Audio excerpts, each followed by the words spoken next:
El gobierno está desesperado por plata. Desesperado por plata. No tienen de dónde cubrir el déficit de 4.100 y más millones de dólares en el presupuesto de este año, si es que ese finalmente es. Lo que les han prestado no llega a los montos que necesitan. Y lo grave es que piensan quitarle la plata de ustedes, de afiliados y de jubilados del IES. Ojo, y lo pruebo, aunque no es una novedad. Jorge Vivanco lo dice ya en su artículo Las orejas del lobo, en su columna Barajando los días de este viernes 19 de marzo del 2010.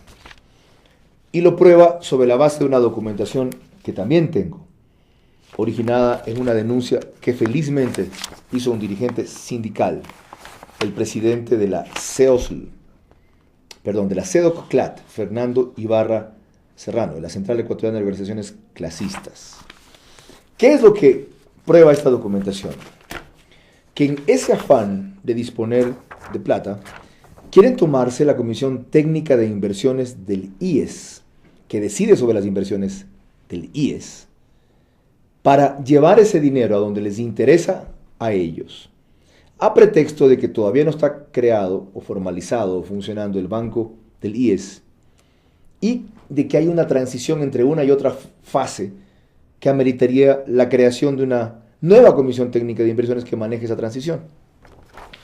La Comisión Técnica de Inversiones actual está integrada por Eva García, del sector de los empleadores, Carlos Villarreal, del sector de los trabajadores, y Guillermo Jimbo, por el Ejecutivo.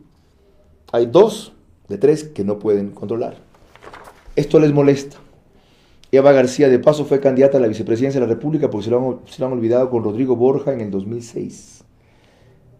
De su profesionalismo, seriedad e independencia conocía muy bien Ramiro González, porque él también fue de la ID, y ahí trabaron amistad, y seguramente por eso la llamó a colaborar en esta función, no imaginándose jamás que en algún momento les sería un estorbo Eva García y otros miembros de la comisión, cuando requieran sacar plata del IES a como dé lugar, para un gasto que ya no tiene base.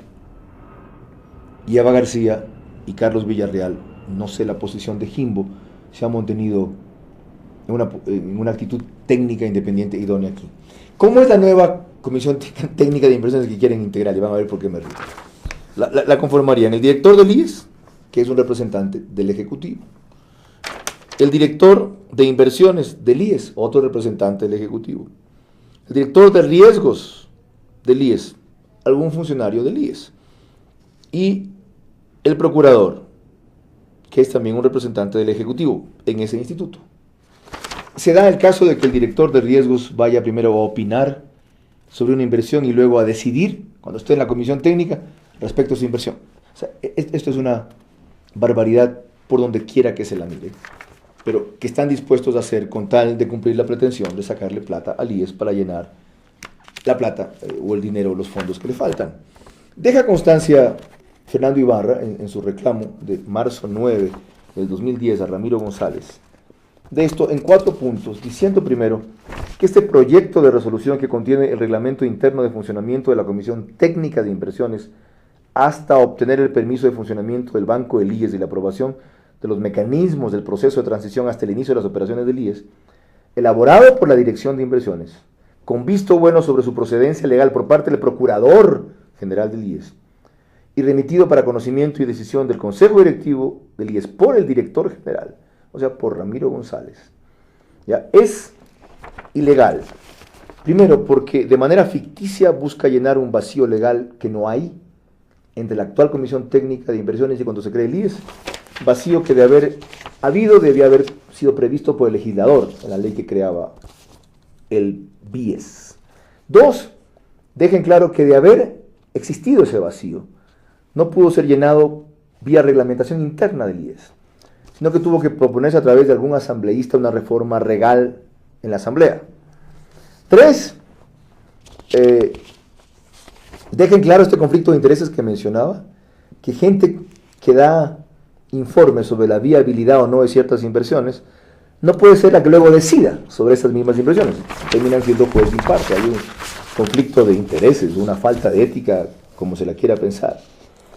Y por último, queda en claro, dicen también, que este acto es un intento de cometer una violación de normas constitucionales y legales, que si bien no se configuró, se concretó o culminó, no puede dejar impune a quienes pretendieron llevarlo a cabo. Sí, el asunto no termina con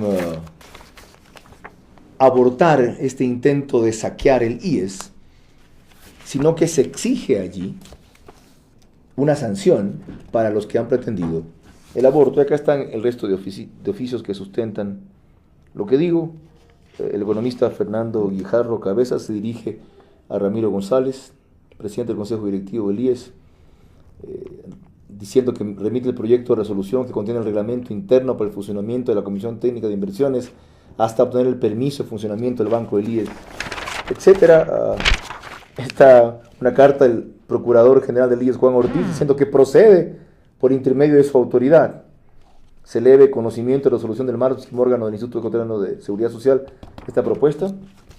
Le dice eso a Fernando Guijarro, director general del IES, y aquí hay una carta de Omar Hunda y Zurieta, director de inversiones, que es el que comienza todo este proceso, destacando que en tal virtud, señor director, por medio del presente me remito a poner en consideración y por intermedio del Consejo Directivo del IES, previo a los informes legales, la propuesta de reforma al reglamento interno, Sí.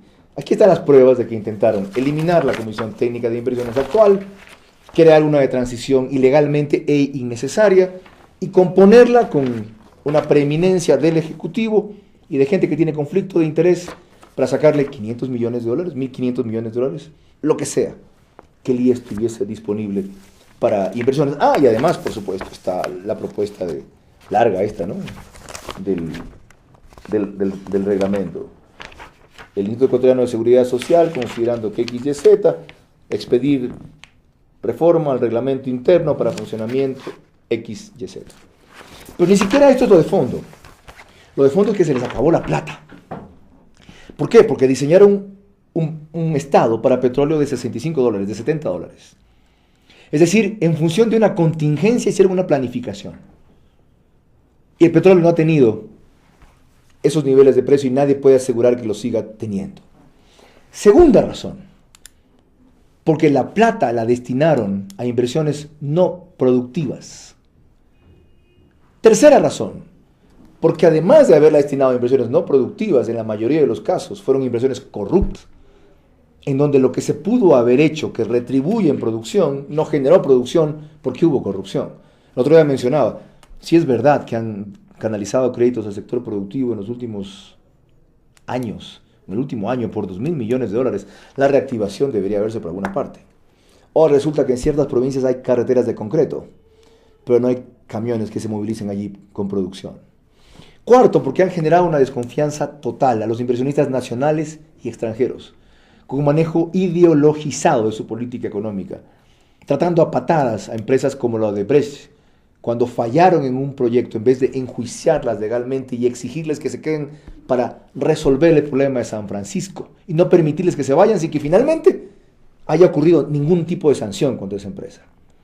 O poniendo a esta que quiere o quería lo de Coca-Cola Sinclair, la empresa china, si no me equivoco se llama Sinohydro, en la circunstancia de exigir garantías aparentemente exageradas al Estado ecuatoriano, pero justificadas si vemos la inseguridad jurídica que han instaurado en el país. Por eso la plata no les ha alcanzado.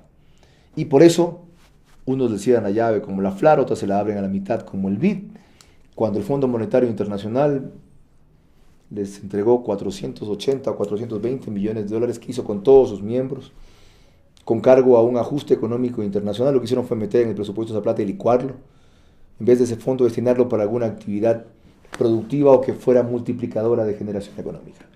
Ese es el fondo. Este solo es un episodio. La política económica del economista es un desastre. Se le acabó la plata, ¿ya? Porque no la supo invertir, y se acabó también los fondos de ahorro que antes teníamos, y porque la poca inversión se hizo con corrupción, porque no hay confianza, y los resortes que él ha activado no responden como esperaría, porque es un amargado que critica a todo el que produce algo bien, porque además, desgraciadamente, en la mayoría de sus casos no son sus partidarios. Esto va a ser crack, esto va a ser crack, esto va a ser crack, no lo quiero. Todos lo vemos, es una opinión de un especialista económico y esto tenemos que evitarlo. En otro comentario hablaremos de cómo.